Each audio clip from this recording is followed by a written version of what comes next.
Hello, future software engineers. Welcome to our complete DSC in Python journey. Friends, ప్రతి programmer లైఫ్‌లో ఒక stage ఉంటుంది. Python నేర్చుకున్నాం, Java నేర్చుకున్నాం, హెచ్‌టీఎంఎల్, సీఎస్ఎస్ కూడా నేర్చుకున్నాం. కానీ ఇంటర్వ్యూ క్వెషన్స్ సాల్వ్ చేయలేకపోతున్నాం. లీడ్ కోడ్ ఓపెన్ చేస్తే కన్‌ఫ్యూజన్. డీఎస్ఏ అనే వర్డ్ వింటేనే భయం. ఎప్పుడైనా మీకు ఇలా అనిపించిందా?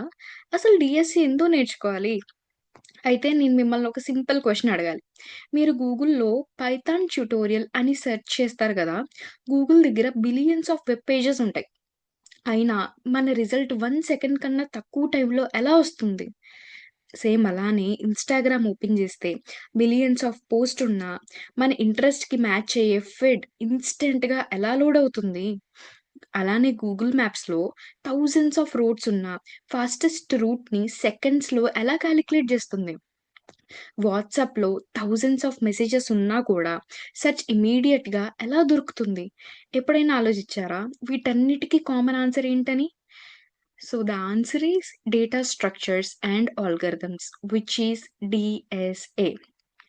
చాలామంది డీఎస్సీ అంటే చాలా డిఫికల్ట్ అని అనుకుంటారు. కానీ నేను మీకు ఒక ప్రామిస్ చేస్తాను. ఈ కోర్స్‌లో కాంప్లెక్స్ కాన్సెప్ట్స్‌ని సింపుల్ ఎగ్జాంపుల్స్‌తో, రియల్ లైఫ్ స్టోరీస్‌తో, విజువలైజేషన్స్‌తో స్టెప్ బై స్టెప్ ఎక్స్‌ప్లెయిన్ చేస్తా.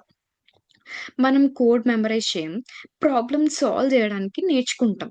సో, కాబట్టి అస్సలు భయపడొద్దు. కంపారిజన్ అస్సలకే వద్దు. జీరో నుండి స్టార్ట్ చేద్దాం. ఈ కోర్స్ కంప్లీట్ అయ్యేసరికి మీరు సింటాక్స్ మాత్రమే గాదు, సాఫ్ట్‌వేర్ ఇంజినీర్‌లా ఆలోచించడం నేర్చుకుంటారు. సో, మన డీఎస్ఏ జర్నీని ఇప్పుడు స్టార్ట్ చేద్దామా?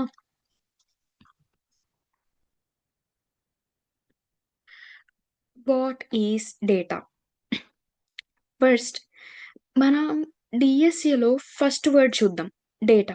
సింపుల్‌గా చెప్పాలంటే డేటా అంటే ఇన్ఫర్మేషన్. మనం డైలీ లైఫ్‌లో యూజ్ చేసే ఇన్ఫర్మేషన్ అంతా డేటా. ఫర్ ఎగ్జాంపుల్ మన name, age, phone number, marks, salary, address, data. ఇవన్నీ డేటానే. ప్రోగ్రామింగ్‌లో కూడా కంప్యూటర్‌కి ఇవన్నీ డేటాయే. ఫర్ ఎగ్జాంపుల్ ఒక కాలేజ్‌లో 4 స్టూడెంట్స్ ఉన్నారు. ఆ 4 స్టూడెంట్స్ యొక్క మార్క్స్ 90, 85, 64 అండ్ 72 అనుకుందాం. ఈ మార్క్స్ అనేవి డేటా అవుతుంది. సో, డేటా అంటే ఏంటో అర్థమైంది. హ్మ్. ఒక్కొక్క ఎగ్జాంపుల్ తీసుకుందాం. సపోజ్ నేను మీకొక నంబర్ చెప్పాను, 26. ఇది డేటా. కానీ నేను ఇలా జెప్పా. Today date is 26 July 2026. ఇప్పుడు ఆ డేటాకి ఒక మీనింగొచ్చింది. 26 అనేది జులైలో ఒక డేట్ అనే మీనింగొచ్చింది. అప్పుడు దానిని ఇన్ఫర్మేషన్ అంటాం. సో, కాబట్టి డేటా అంటే రా ఇన్ఫర్మేషన్. డేటా అనేది రా information. What is data structure? What is data structure? So, next word is structure. Structure అంటే అరేంజ్‌మెంట్. కాబట్టి డేటా స్ట్రక్చర్ అంటే డేటాని అరేంజ్ చేసే మెథడ్. సింపుల్‌గా ఒక ఎగ్జాంపుల్ చూద్దాం. మీ రూమ్‌లో క్లోత్స్ అన్నీ ఫ్లోర్ మీద పడేశారు. వాటిల్లో shirts, pants, T shirts, socks అన్నీ మిక్స్ అయిపోయి ఉన్నాయి. మార్నింగ్ కాలేజ్‌కి వెళ్ళాలి. సో, దానికోసం మీకు మీ కాలేజ్ షర్ట్ కావాలి which is in the blue colour. So, blue colour shirt కావాలి. సెర్చ్ చేస్తారిప్పుడు మీరు. ఈ సెర్చ్ చేసే ప్రాసెస్‌లో మీకు 5-7 మినిట్స్ అనేవి వేస్ట్ అవుతాయి. Which is mean by time complexity. So, అదే షర్ట్ ఒక షెల్ఫ్‌లో పెట్టారు. పాంట్స్ అన్నీ ఇంకొక షెల్ఫ్‌లో పెట్టారు. షూస్ అన్నీ కలిపి ఇంకొక షెల్ఫ్‌లో పెట్టారు. సో, ఇప్పుడు మీరు సెర్చ్ చేస్తారనమాట మీ షర్ట్ కోసం. ఇప్పుడు మీకు షర్ట్ ఎంత సేపట్లో దొరుకుతది? వితిన్ 0.10 సెకండ్స్ మీ షర్ట్ మీకు దొరుకుతది. క్లాత్స్ అనేవి సేమ్ గానే ఉన్నాయి. కానీ అరేంజ్‌మెంట్ మాత్రం చేంజ్ అయింది. సో, దాన్నే డేటా స్ట్రక్చర్ అంటామనమాట. ఇప్పుడు ఇంకొక ఎగ్జాంపుల్ తీసుకుందాం. ఫర్ ఎగ్జాంపుల్ లైబ్రరీలో 50,000 బుక్స్ ఉన్నాయి. మీ కాలేజ్ లైబ్రరీలో 50,000 బుక్స్ ఉన్నాయి. బుక్స్ అన్నీ రాండమ్‌గా ఎక్కడ పడితే అక్కడ పెట్టేశారు స్టూడెంట్స్. అంటే ఆర్డర్ అనేది ఫాలో అవ్వకుండా ఏ షెల్ఫ్‌లో డిఫరెంట్ డిఫరెంట్ బుక్స్ అనేవి ప్లేస్ చేశారు. ఇప్పుడు పైథాన్ బుక్ కావాలని చెప్పి మీరు లైబ్రేరియన్‌ని అడిగారనుకుందాం. ఇప్పుడు ఆ లైబ్రేరియన్ 50,000 బుక్స్‌లో పైథాన్ బుక్ ఎక్కడుందని చెప్పి ఎలా వెతుకుతారు? ఒకవేళ వెతికినా ఎంతసేపు పడుతుంది? అదే బుక్స్‌ని మనం షెల్ఫ్ వైస్ అరేంజ్ చేస్తుంటే వితిన్ 2 మినిట్స్‌లో బుక్ దొరికేస్తది. బుక్స్ అనేవి సేమే. కానీ అరేంజ్‌మెంట్ మాత్రం డిఫరెంట్. సో, దాన్ని డేటా స్ట్రక్చర్ అంటాం. Next types of data structure. Future క్లాసెస్‌లో మనం చాలా డేటా స్ట్రక్చర్స్‌ని నేర్చుకుంటాం. Like arrays, linked list, stacks, queues, trees, graphs. ఇప్పుడు వీటి గురించి టెన్షన్ పడకండి. ప్రతి కాన్సెప్ట్‌ని సెపరేట్‌గా కంప్లీట్ డీటెయిల్‌గా నేర్చుకుందాం. Next what is an algorithm? Next important word ఏంటంటే ఆల్గారిథమ్. ఆల్గరిథం అంటే ప్రాబ్లమ్‌ని సాల్వ్ చేయడానికి step by step instructions.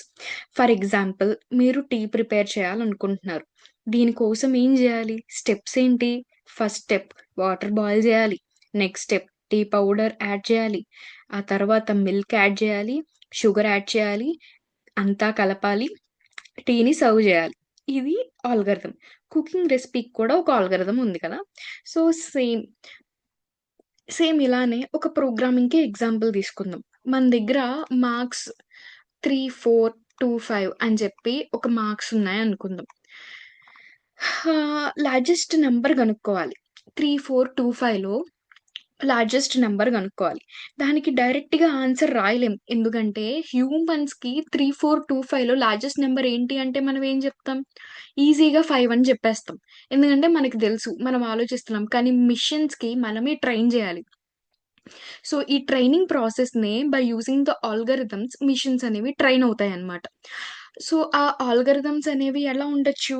To get a largest number we train the machine like this. First నంబర్‌ని లార్జెస్ట్ అని అస్యూమ్ చేస్తాం. నెక్స్ట్ నంబర్‌తో కంపేర్ చేస్తాం. పెద్ద నంబర్ దొరికితే అప్‌డేట్ చేస్తాం. లాస్ట్ వరకు రిపీట్ చేస్తాం. సో, ఫైనల్‌గా లార్జెస్ట్ వాల్యూ రిటర్న్ చేస్తాం. ఇది ఒక ఆల్గారిథమ్. అర్థమైందా? సో, రియల్ లైఫ్‌లో మనం చేసే ప్రతి పని ఒక ఆల్గారిథమే. ఇందాక నేను చెప్పినట్టు tea example is the one of the best example for the algorithm. And మీరు ఒకవేళ స్టూడెంట్ అయితే నైట్ పడుకున్న దగ్గర నుంచి మార్నింగ్ కాలేజ్ బస్ ఎక్కేంత వరకు కూడా ఒక ఆల్గారిథమే. Step by step approach. Morning లెగిసి మనం టిఫిన్, ఆ తర్వాత కాలేజ్‌కి రెడీ అయ్యి, ఆ తర్వాత స్టాప్‌కి వెళ్ళి, బస్ ఎక్కి ఇది కూడా స్టెప్ బై స్టెప్ ఆల్గారిథమే. సో, అర్థమవుతుందనుకుంటున్నాను. Next why learn DSA? అసలు డీఎస్ఏ ఎందుకు నేర్చుకోవాలి? Simple answer. ఫాస్ట్ ప్రోగ్రామ్స్ రాయడానికి. ఇమాజిన్ 10 నంబర్స్ సెర్చ్ చేయడం ఈజీ. కానీ 10 క్రోర్ నంబర్స్ సెర్చ్ చేయాలంటే అప్పుడు ఎఫిషియంట్ ఆల్గోరిథం కావాలి. Like Google, Amazon, Netflix, WhatsApp, Instagram వీళ్ళందరూ డీఎస్ఏ యూజ్ చేస్తారు. కంపెనీస్ ఎందుకు డీఎస్ఏనే అడుగుతాయి? Why companies ask DSA? ఎందుకంటే ఇంటర్వ్యూలో కంపెనీస్ పైథాన్ సింటాక్స్ అడగరు. సింటాక్స్ గూగుల్‌లో సెర్చ్ చేసి చూడొచ్చు. కానీ కంపెనీస్ టెస్ట్ చేస్తాయి. ప్రాబ్లమ్‌ని ఎలా థింక్ చేస్తావు? ఎఫిషియెంట్‌గా సాల్వ్ చేయగలవా లేదా? టైం తక్కువ తీసుకున్న సొల్యూషన్స్ రాయగలుగుతున్నావా లేదా? దాన్నే డీఎస్ఏ అంటాం. రియల్ వరల్డ్ అప్లికేషన్స్ చూద్దాం. డీఎస్ఏ టెక్స్ట్ బుక్ కోసం మాత్రమే గాదు, డైలీ మన లైఫ్‌లో యూజ్ అవుతుంది. డీఎస్ఏ అనేది టెక్స్ట్ బుక్ మాత్రమే గాదు, మన లైఫ్‌లో గూడా యూజ్ అవుతుంది. ఇందాక నేను చెప్పాను గదా! The example ah, morning bus ఎక్కినప్పుడు యూజ్ చేసే example. So, Google search. Google billions of web పేజెస్‌ని ఆర్గనైజ్ చేసి మిల్లీ సెకండ్స్‌లో రిజల్ట్స్ చూపిస్తుంది. Google maps shortest route calculate చేస్తుంది. ఇన్‌స్టాగ్రామ్ మిలియన్స్ ఆఫ్ పోస్ట్ నుండి మన ఇంట్రెస్ట్‌కి మ్యాచ్ అయ్యే పోస్ట్ చూపిస్తుంది. బ్రౌజర్ బ్యాక్ బటన్ ప్రెస్ చేస్తే ప్రీవియస్ పేజ్‌కి వెళ్తాం. Control Z undo feature. Music కోసం లింక్డ్ లిస్ట్ వాడతాం. సో, ఈ కాన్సెప్ట్స్ అనేవి మనం ఇంకా కవర్ చేయలేదు కాబట్టి నేనివి ఇప్పుడు చెప్పట్లేదు. ఈ కాన్సెప్ట్స్ వచ్చినప్పుడు నేను వీటి గురించి డిస్కస్ చేస్తాను. DSA road map. మనం ఫాలో అయ్యే రోడ్ మ్యాప్ కంప్లీట్‌గా ఇట్లా ఉంటుంది. First programming fundamentals, time complexity, space complexity, array, strings, linked list, stacks, queues, recursion, trees, graphs. డీఎస్ఏలో కావాల్సిన ప్రతి ఈచ్ అండ్ ఎవ్రీ టాపిక్ మన కోర్స్‌లో కవర్ చేస్తాం. సో, నేను ఒక ఇంపార్టెంట్ పాయింట్ జెప్పాలి. ఏంటంటే, ఇప్పుడు ఈ డీఎస్ఏ విత్ పైథాన్‌లో నేను పైథాన్ అసలేమి చెప్పను. మీరు మొత్తం పైథాన్ వస్తేనే ఈ కోర్స్ చూడండి. పైథాన్ అనేది మీకు మినిమమ్ టు మినిమమ్ సింటాక్స్ అయినా తెలియాలి. పైథాన్‌లో ప్రతీది. అంటే పైథాన్‌లో డిక్షనరీస్ ఉంటాయి, లిస్ట్ ఉంటుంది, అర్రేస్ ఉంటాయి. టుపుల్స్, సెట్స్ ఇవన్నీ తెలిసుండాలి. డీఎస్ఏలో మనం each and every concept face చేసేటప్పుడు మనకి ఒక్కొక్క కాన్సెప్ట్ ఆఫ్ పైథాన్ అనేది యూజ్ చేస్తాం. ఎక్కడ ఏది యూజ్ చేస్తామో మనకు తెలీదు. సో, పైథాన్ అనేది మినిమమ్ బేసిక్ ఫౌండేషన్ అయినా వచ్చుండాలి డీఎస్ఏ చేయడానికి. సో, ఇది ఫస్ట్ చెప్తున్నాననమాట. ఫస్ట్ మీరు ఒకవేళ పైథాన్ నేర్చుకోకపోతే ఓ 2, 3 డేస్‌లో పైథాన్ ఫండమెంటల్స్ చూడండి. ఆ తర్వాత ఈ కోర్స్‌కి మళ్ళీ రీడైరెక్ట్ అవ్వండి. So, this is the basic intro about DSA. ఇవాళ మనం డేటా అంటే ఏంటి? డేటా స్ట్రక్చర్ అంటే ఏంటి? ఆల్గోరిథం అంటే ఏంటి? Why DSA important? Real world applications, road map of the DSA అన్నీ క్లియర్‌గా చూసాం. నెక్స్ట్ క్లాస్ నుండి మన డీఎస్ఏలో మోస్ట్ ఇంపార్టెంట్ కాన్సెప్ట్స్ అయిన టైమ్ కాంప్లెక్సిటీ, స్పేస్ కాంప్లెక్సిటీ అన్నీ స్టార్ట్ చేద్దాం. సో, అది అర్థమైతే ఫ్యూచర్‌లో ప్రతి ఆల్గోరిథంని కంపేర్ చేయడం ఈజీ అవుతుంది. సో, నెక్స్ట్ క్లాసెస్ అస్సలు మిస్ అవ్వద్దు. And remember one thing, code రాయడం అందరికీ వస్తుంది. కానీ ప్రాబ్లమ్ సాల్వ్ చేయడం అందరికీ రాదు. మన గోల్ ఏంటి? జస్ట్ పైథాన్ నేర్చుకోవడం గాదు. ఇంటర్వ్యూ రెడీ ప్రాబ్లమ్ సాల్వర్ అవ్వడం. కాబట్టి ఈ జర్నీని సీరియస్‌గా తీసుకోండి. వీడియో మీకు వాల్యూ యాడ్ చేసిందనిపిస్తే ఒక లైక్ ఇవ్వండి. ఈ జర్నీ స్టార్ట్ చేయాలనుకున్న మీ ఫ్రెండ్స్‌తో షేర్ చేయండి. ఇంకా మన డీఎస్ఏ సీరీస్‌లో ఒక క్లాస్ కూడా మిస్ కాకుండా ఉండాలంటే ఇప్పుడు ఛానెల్‌ని సబ్స్క్రైబ్ చేసి బెల్ ఐకాన్‌ని ప్రెస్ చేయండి. సో, ప్రతి క్లాస్‌తో ఒక కాన్సెప్ట్ నేర్చుకుందాం. ప్రతి ప్రాబ్లమ్‌తో ఒక బెటర్ ప్రోగ్రామర్ అవుదాం. Until next time, keep learning, keep coding and never stop solving. Thank you.